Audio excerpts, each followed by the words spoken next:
Hello students, आपके बीच doctor N के Sharma NKS campus में आप सभी का हार्दिक स्वागत। मित्रों, जैसा कि 11 तारीख की जो परीक्षा होने वाली है समीक्षा अधिकारी, सहायक समीक्षा अधिकारी, और इसके बाद आप लोगों का आगे एग्जाम असिस्टेंट प्रोफेसर हो, चाहे TGT PGT हो या अन्य कोई वनडे एग्ज़ाम, वहाँ से आपने देखा होगा कि इतिहास के प्रश्न बहुत ज़्यादा पूछे जा रहे हैं। तो इस समय मेरा मानना है कि ज़्यादा से ज़्यादा आप लोग पेपर सॉल्व करिए, क्योंकि पेपर सॉल्व करेंगे तो क्वेश्चन गलत होने की संभावना कम रहती है। तो इसी को देखते हुए हम पेपर सॉल्व करवा रहे हैं आप लोगों को, और इतिहास के बराबर मेरा पेपर सॉल्व हो रहा है। आज पुनः आप लोगों के बीच में एक महत्वपूर्ण पेपर है जिसको आप सॉल्व करेंगे, और कहा जाए यहाँ से भी आपके क्वेश्चन निश्चित तौर पर ज़रूर मिलेंगे। ठीक है, तो देखिए जरा ये पेपर दिया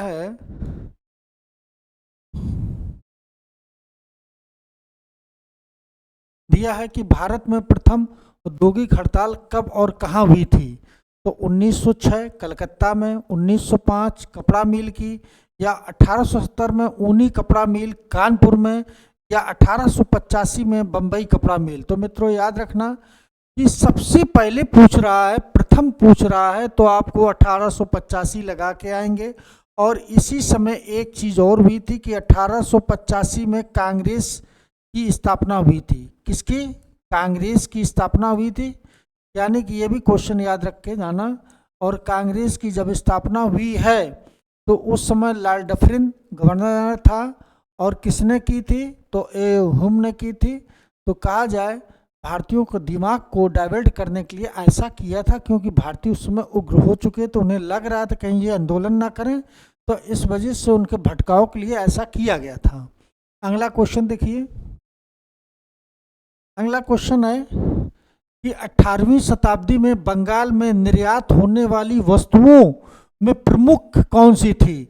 नमक था, सोरा था, घोड़े थे, इस्पात थे। तो प्रमुख पूछा जाए तो सोरा लगा के आएंगे। ये मित्रों याद रखना, सोरा उस समय बहुत ज़्यादा निर्यात किया जाता था। ठीक है, तो ये चीज़ याद रखना। अगला क्वेश्चन देखिए कि दिया है कि निम्नलिखित कथनों पर विचार कीजिए। कथन ए और कथन बी, यानी कि आर। ठीक है, चाहे ए कह लो, चाहे आर कह लो, चाहे बी कह लो यहाँ। ठीक है, कथन और कारण, यहाँ कथन है और ये कारण है। ठीक है, तो ये देखना है मुझे कि 9वीं से 12वीं शताब्दी के मध्य अनेक उपजातियों के उदय का उल्लेख प्राप्त होता है।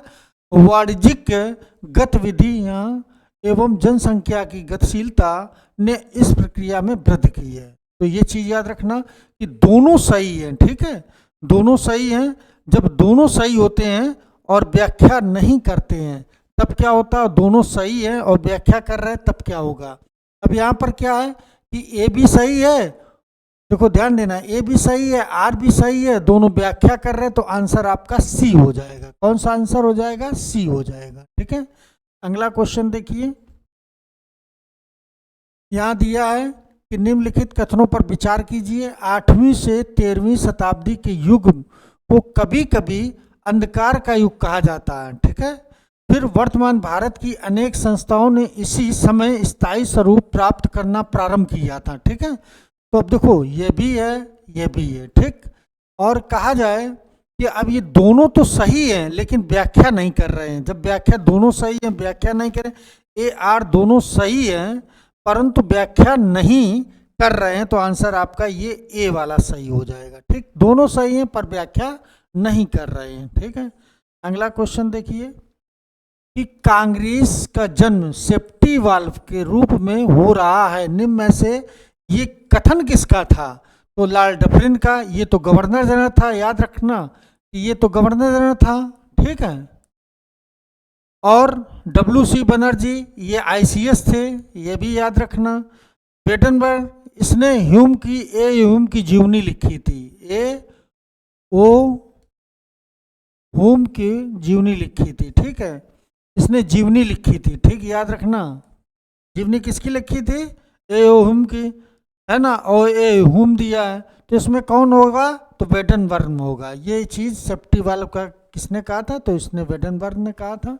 ये चीज़ याद रखना। अगला देखिए, दिया है कि निम्न कथन, हाँ दिया है, अभिरक्षण की मांग करने वाले मुसलमान मूर्ख हैं, इसे अस्वीकार करने वाले हिंदू उनसे ज्यादा मूर्ख हैं। तो ये किसका कथन था? जवाहरलाल नेहरू का था, या मोहम्मद अली जिन्ना का, या मोहम्मद इकबाल का, या अबुल कलाम आजाद का? तो मित्रों याद रखना, ये जो कथन था मोहम्मद अली जिन्ना का था। किसका था? तो जिन्ना का था। अगला क्वेश्चन देखिए। अगला क्वेश्चन है कि राष्ट्रवादियों ने बंबई के निकट पहली बार गुप्त ट्रांसमीटर का उपयोग किया था। कहां पर? तो दिया भारत छोड़ो आंदोलन, सविनय अवज्ञा आंदोलन, सविनय अवज्ञा आंदोलन, असहयोग आंदोलन। तो याद रखना ये कहां पर किया? तो भारत छोड़ो आंदोलन के समय ये किया था। ठीक है, 1942 में। कब किया था? तो 1942 में। अगला क्वेश्चन देखिए, दिया है कि अकाली आंदोलन से संबंधित विभिन्न घटनाओं को कालक्रम में रखिए। दिया है ननकाना गुरुद्वारा कांड और तेल शोधन गुरुद्वारा, तोप खाना है, या गलत लिखा है, तोप खाना गुरुद्वारा कांड हुआ था। हुर का बाग संघर्ष, तो कौन हो जाएगा? 1 2 3 हो जाएगा, 1 3 2 हो जाएगा, या 2 3 1 हो जाएगा, 3 2 1 हो जाएगा।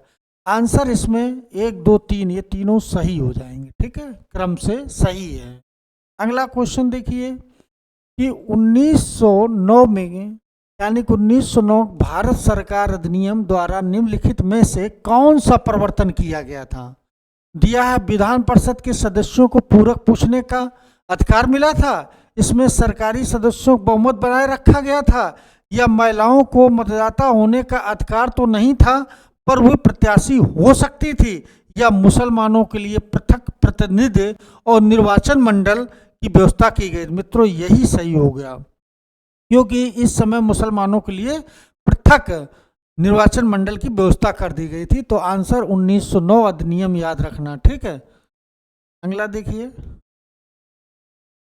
कि प्रांतीय स्वतंत्रता का कब प्रदान की गई थी, है ना? तो ये चीज याद रखना, 1947 में, 1935 में, 1919 में, 1909 में। जहां 1935 आ जाए तुरंत लगा देना। इसी समय आरबीआई का गठन भी हुआ था। ठीक है, 1935 अधिनियम के तहत आरबीआई का गठन हुआ था। ये चीज याद रखना, बहुत पूछा जाता है। और अगला क्वेश्चन बहुत महत्वपूर्ण, राष्ट्रीय गीत वंदे मातरम का प्रयोग, है ना, कांग्रेस के किस अध्यक्ष द्वारा किस में विरोध किया गया था? यानी विरोध किस में किया गया था? तो कोकनाथ कांग्रेस अध्यक्ष, मतलब कांग्रेस अधिवेशन में, या गया अधिवेशन, गया कांग्रेस में, या बेलगांव में, या सूरत में? तो याद रखना ये 1923 की बात है। 1923 इसी समय ये किया गया था। और गया में मदन मोहन मालवीय थे, और बेलगांव में गांधी जी थे, और सूरत में रास बिहारी बोस थे। यहाँ पर मदन मोहन मालवीय थे, और यहाँ बेलगांव में देखा जाए तो यहाँ पर गांधी जी थे, और सूरत में अगर बात करेंगे तो रास बिहारी घोष। यहीं पर गरम दल और नरम दल अलग हुए थे, यानी गरम दल और नरम दल अलग दो भागों में बट गए थे, नरम दल। ठीक है, तो ये चीज याद रखना, ये भी क्वेश्चन पूछा गया कई बार। अगला क्वेश्चन देखिए, दिया है कि 1907 में द्वितीय इंटरनेशनल की स्टुटगार्ट कांग्रेस में स्वतंत्र भारत का झंडा किसने फहराया था? स्टुटगार्ट यानी कि जर्मनी में।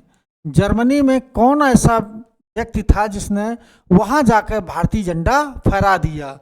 तो मैडम कामा थी, या एमएन राय थे, या हरदयाल थे, या श्याम जी कृष्ण वर्मा थे? तो मित्रों याद रखना कि मैडम कामा थी। कौन थी? मैडम कामा। ठीक, अगला देखिए कि बाबू कुंवर सिंह ने अंग्रेजों के विरुद्ध अपनी अंतिम लड़ाई कब लड़ी थी, है ना? कब लड़ी? तो ये चीज याद रखना, अप्रैल 1858 में, या फरवरी 1858, या दिसंबर 1857, या अक्टूबर 1857 में। तो अप्रैल याद रखना, अप्रैल 1800। अगला क्वेश्चन देखिए कि निम्नलिखित भारतीय नेताओं में से अखिल भारतीय कांग्रेस का अध्यक्ष कौन कभी नहीं बना था? देखो एक चीज याद रखना कि कांग्रेस का अध्यक्ष बनने वाला ऐसा व्यक्ति कौन था जिसने बढ़ चढ़कर भाग लिया लेकिन अध्यक्ष नहीं बन पाया। और इसमें याद रखना एक सूत्र कि लाल, बाल और पाल। अब लाल, बाल, पाल ये शब्द जब आ जाए तो इसमें याद रखना कि ये नहीं बन पाए थे। लाला लाजपत राय ये तो बने थे, बिपिन चंद्र पाल ये भी बने थे, लेकिन ये नहीं बने थे। तो याद रखना कि गोपाल कृष्ण गोखले ये 1905 में बने थे, ठीक।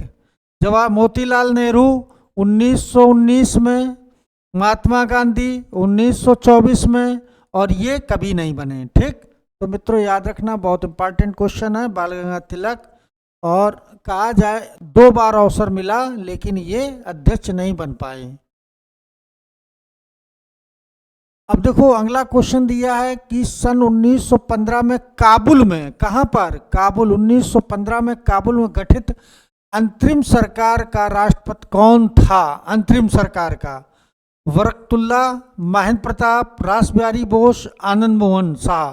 तो यहाँ महेंद्र प्रताप सिंह थे। कौन थे? महेंद्र प्रताप, ठीक।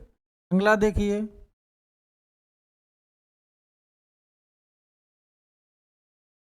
असहयोग आंदोलन के समय किस नेता ने अपनी समृद्धि वकालत छोड़ी थी? असहयोग आंदोलन कब हुआ? 1920 में हुआ था, ठीक है। तो 1 अगस्त 1920 को असहयोग आंदोलन चालू हुआ। और कहा जाए कि वकालत किसने छोड़ दी थी? वल्लभ भाई पटेल ने, मदन मोहन मालवीय ने, मोतीलाल नेहरू ने, या महात्मा गांधी ने, ठीक है। तो असहयोग आंदोलन के समय मोतीलाल नेहरू ने अपनी वकालत छोड़ दी थी, ठीक है। अगला देखिए, त्रिपुरी अधिवेशन। देखो याद रखना, त्रिपुरी जहां पर सन 1939 में विख्यात कांग्रेस अधिवेशन हुआ था, ये कहां पर स्थित है? तो याद रखना कि गांधी जी ने किसको खड़ा किया था? पट्टाभ सीतारमैया को, पट्टाभी सीतारमैया को खड़ा किया था, ठीक। और यहां पर याद रखना कि सुभाष चंद्र बोस, इन्हें जनता का समर्थन था, सुभाष चंद्र बोस ये लड़े थे। गांधी जी ने पट्टाभ सीतारमैया खड़ा किया और ये कहा था कि इनकी हार मेरी हार होगी। इसके बाद भी सुभाष चंद्र बोस ने हरा दिया। विजय कौन हुए थे? सुभाष चंद्र बोस। लेकिन मित्रों याद रखना, गांधी का सम्मान करते हुए इन्होंने त्याग पत्र दे दिया था। फिर डॉक्टर राजेंद्र प्रसाद बने थे। कौन बने थे? डॉक्टर राजेंद्र प्रसाद अध्यक्ष हो गए, यानी त्याग पत्र देने के बाद। और ये कहां पर हुआ था? त्रिपुरी है कहां? तो मध्य प्रदेश में। अब मध्य प्रदेश के किस जिले में? तो जबलपुर में, जबलपुर में ये स्थान पड़ता है, ठीक है। तो ये चीज याद रखना, और ये क्वेश्चन बहुत पूछा जाता है, याद रखना।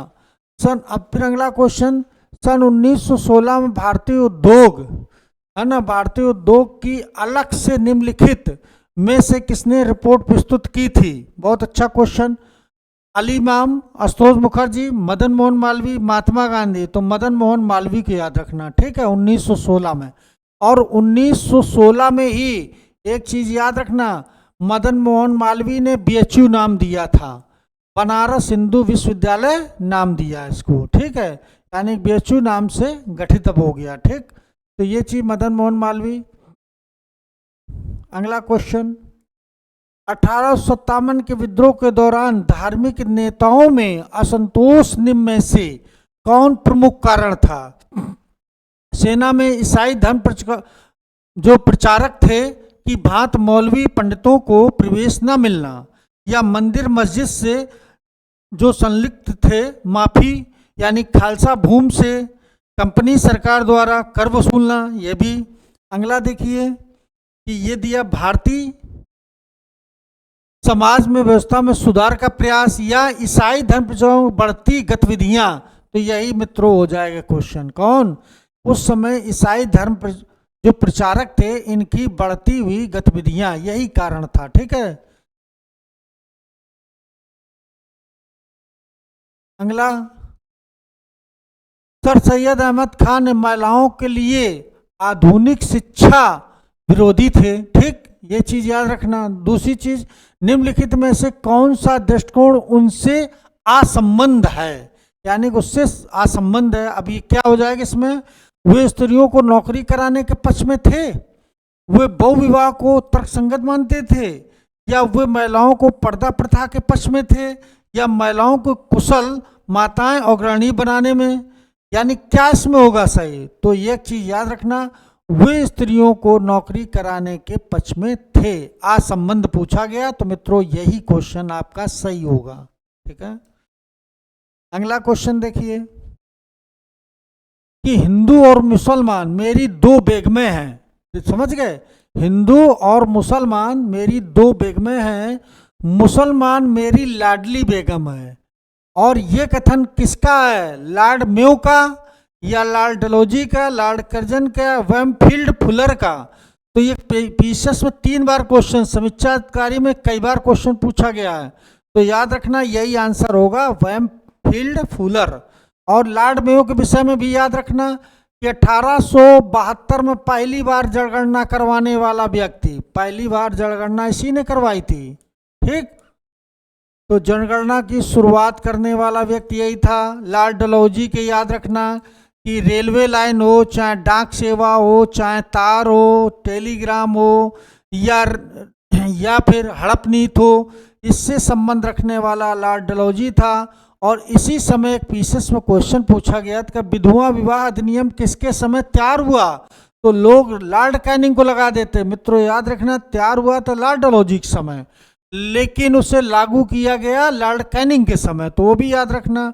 लॉर्ड कर्जन के समय रेलवे का सर्वाधिक विस्तार हुआ था। इसकी तुलना जो है औरंगजेब से की जाती, सबसे कट्टर था। दूसरी चीज, इसी के समय बंगाल का विभाजन हुआ था। तो मित्रों याद रखना, लॉर्ड कर्जन, इसी के समय पुरातत्व विभाग की नींव भी पड़ी थी। ठीक है, तो ये चीज याद रखना। वेमफील्ड ने, जो वेमफील्ड था फुलर, इसने ये स्टेटमेंट जो कहा था कि हिंदू मुस्लिम मेरी दो बेगमें हैं, मुस्लिम मेरी लाडली बेगम है, यह कथन इसी का था। तो ये चीज याद रखना, क्वेश्चन के अनुसार आपको लगाना है। ठीक है, अब अगला क्वेश्चन देखिए, बहुत अच्छा क्वेश्चन कि दिया है कि शिवली नुमानी 1914 तक जीवित रहे ना, देवबंद मदरसे के समर्थकों में से एक थे। उनके संबंध में निम्न में से कौन सा कथन सत्य नहीं है? अब देखो यहाँ पर सत्य क्या नहीं है, वो इस्लामी एकता के समर्थक थे, तो बिल्कुल थे, है ना। ये यहाँ सर सैयद अहमद खां के अंग्रेजों के प्रतिभक्ति को उचित मानते थे, ये गलत है, यही आपका आंसर हो जाएगा। और वे कांग्रेस के उच्च आदर्शवाद प्रशंसक थे, ये भी सही। वे लोकतंत्रवादी होने के समर्थक थे, ये भी सही। असत्य कौन सा है जो सही नहीं है? तो यही याद रखना कि सर सैयद अहमद खां के अंग्रेजों के प्रतिभक्त को उचित मानते थे, ये गलत है। क्योंकि उनने कहा था भाई अंग्रेजों के आप इतने राजभक्त होंगे तो अच्छा नहीं होगा, ये चीज है। ठीक, अगला क्वेश्चन देखिए, अस्पृश्यता के विरुद्ध पहली बार आवाज उठाने वाले राष्ट्रीय नेता कौन थे? छुआछूत की बात की आवाज उठाने वाले पहले व्यक्ति कौन थे? ज्योतिबा फूले, नारायण गुरु, डॉक्टर भीमराव अंबेडकर, महात्मा गांधी। मित्रों पहले पूछा जाए तब हमें ज्योतिबा फूले को लगाना है, फिर इसके बाद नंबर 2 पर नारायण गुरु आ जाएंगे, और इसके बाद कौन आएगा, यानी कि नंबर 3 पर अंबेडकर आएंगे, नंबर 4 पर महात्मा गांधी आ जाएंगे। सभी लोग थे, लेकिन यहाँ पहली बार पूछा गया तब ज्योतिबा फूले लगाएंगे। ठीक है, अगला क्वेश्चन देखिए कि विवेकानंद और थियोसॉफिकल सोसाइटी के सुधार संबंधी विचारों में पर्याप्त समानता थी। निम्न में से कौन सा विचार थियोसॉफिकल सोसाइटी के विचारों से मिलता है? बहुत अच्छा क्वेश्चन, जरा इसको देखिए भाई। दिया है कि उन्होंने लोगों में आत्मविश्वास और आत्मसम्मान जागृत किया था। वो मानते थे कि जिस प्रकार ईश्वर स्वतंत्र है उसी प्रकार प्रत्येक व्यक्ति भी स्वतंत्र है, ये भी गलत। उन्होंने हिंदुओं में विद्वानहीनता और भावनाओं को समान करने का प्रयास किया, ये भी गलत। वे तंत्र और अंधविश्वासों में विश्वास रखते थे, ये भी गलत। कौन सही होगा? उन्होंने लोगों में आत्मविश्वास, आत्मसम्मान जागृत किया था। मित्रों यही वाला सही है, ठीक है, तो ये चीज याद रखना। अगला क्वेश्चन देखिए, क्वेश्चन नंबर 25, महाराष्ट्र में प्रार्थना समाज की स्थापना की प्रेरणा। अब देखो प्रेरणा की बात करें किसने दी थी, तो जो गोविंद रानडे, ईश्वर चंद्र विद्यासागर, केशव चंद्र सेन, देवेंद्र नाथ टैगोर। तो देखो एक चीज याद रखना कि प्रेरणा की बात करेंगे तब हमें लगाना होगा केशव चंद्र सेन, और अगर स्थापना की बात होती, ध्यान देना, स्थापना और अध्यक्षता की बात अगर आती तब क्या लगाते, तब आत्माराम पांडुरंग लाते, आत्माराम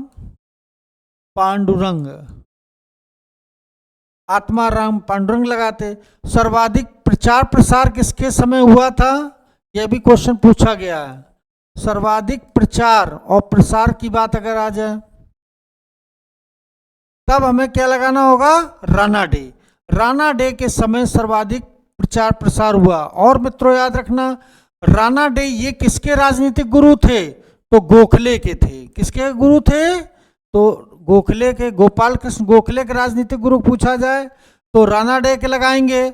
और अगर गांधी के गुरु पूछा जाता कि गांधी के राजनीतिक गुरु कौन थे, तब हमें क्या लगाना होता, गोपाल कृष्ण गोखले के लगाना। और अगर ये पूछा जाए इसमें कि सुभाष चंद्र बोस के कौन थे राजनीतिक गुरु, यह भी पूछा गया है। सुभाष चंद्र बोस के तो CR दास को लगाते हैं, CR दास को। ये 3 गुरु को याद रखना, और बहुत पूछा जाता है।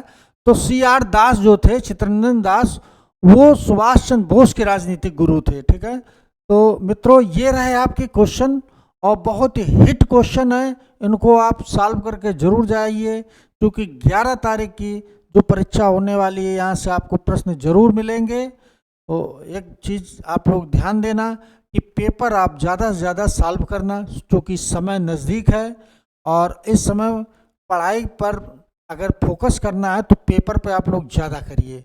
और GS करंट वाला ज़्यादा से ज़्यादा उसको भी देखिए, क्योंकि GS करंट का भी 30 से 32 क्वेश्चन तो आना तय है। हिस्ट्री का भी ऐसे 30-32 क्वेश्चन आएगा, पॉलिटी का भी करीब 18 से 20 क्वेश्चन आएगा, इकोनॉमिक्स भी आप लोग अच्छे से करिए, 12 से 15 क्वेश्चन आएगा, ठीक है। तो कुल मिला के आप 4-5 पोर्शन अगर अच्छे रखते हैं, GS अच्छा है, और साइंस में बायोलॉजी को बहुत अच्छे से पढ़ के जाना। तो करंट ये और साइंस प्रौद्योगिकी जो है, साइंस टेक, वहाँ पर जो करंट का मैटर है वही पढ़ना, ठीक है। तो आप लोग लगे रहिए युद्ध स्तर से, डू एंड डाई। इस समय आपको जो गांधी जी ने 1942 में अपना एक नारा दिया था, और आप लोगों के लिए ये नारा यानी 11 तारीख के लिए है कि डू एंड डाई, करो मरो की स्थिति है। जो लोग ईमानदारी से करेंगे तो निश्चित है वो सफल होंगे। मिलते हैं हम लोग अगली क्लास में पुनः।